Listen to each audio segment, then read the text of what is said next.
En fin d'année dernière, certains éditorialistes parlaient de la Russie comme d'un pays au bord de la guerre civile. Dénonçant les fraudes lors des dernières législatives, des millions de citoyens défilaient contre le système poutinien. Ses opposants, quels qu'ils soient d'ailleurs, Justin Jin les connaît bien. Ce photographe hongkongais a vécu 5 ans à Moscou. Ce soir, dans notre rubrique « Temps de pause », il commente les clichés qu'il a réalisés ces dernières années.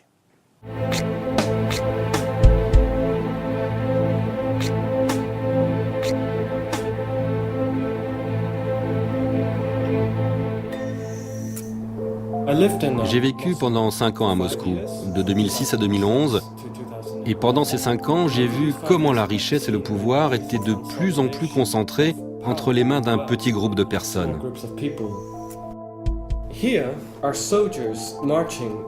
Ici, ce sont des soldats qui défilent sur la place rouge à minuit, après une soirée des Nashis. C'est un mouvement créé par le Kremlin et qui rassemble des jeunes de tout le pays pour soutenir le gouvernement.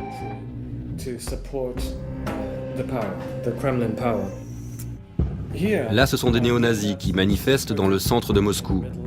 Tous les mois, ou presque, on entend parler de gens originaires d'Asie centrale retrouvés la gorge tranchée, par exemple, ou encore de jeunes Chinois poignardés à mort. Leur défilé, ce n'est pas juste un spectacle, ces gars-là sont vraiment terriblement dangereux.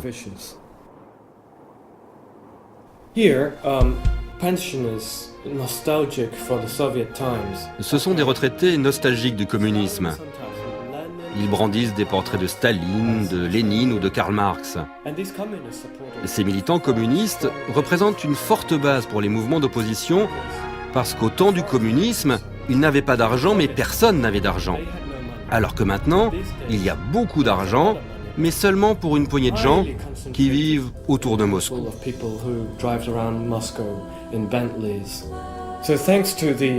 Grâce à la concentration du pouvoir et de l'argent dans les mains d'une élite, grâce à la corruption et grâce à l'augmentation des prix du pétrole et du gaz, certains quartiers de Moscou rassemblent d'immenses richesses.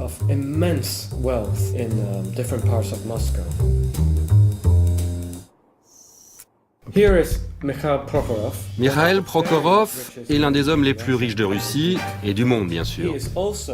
Il est aussi l'un des principaux adversaires de Poutine pour les prochaines élections présidentielles.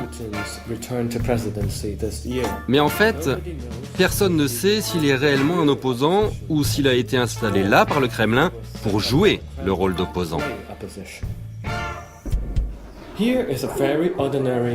Voici une de ces manifestations habituelles à Moscou qui rassemble entre 200, 300 ou 400 personnes.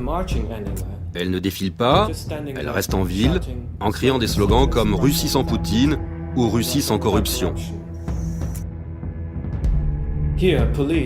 Ici, les policiers ont arrêté des ouvriers marocains sans papier comme ils le font partout en Europe. Mais ce qui est particulier, c'est que ces policiers vont leur extorquer de l'argent. Ils devront payer pour être autorisés à retourner travailler, et s'ils ne peuvent pas payer, ce sont leurs familles qui devront débourser l'argent. Alors, ils pourront reprendre leur travail, et les policiers continueront à leur soutirer encore plus d'argent.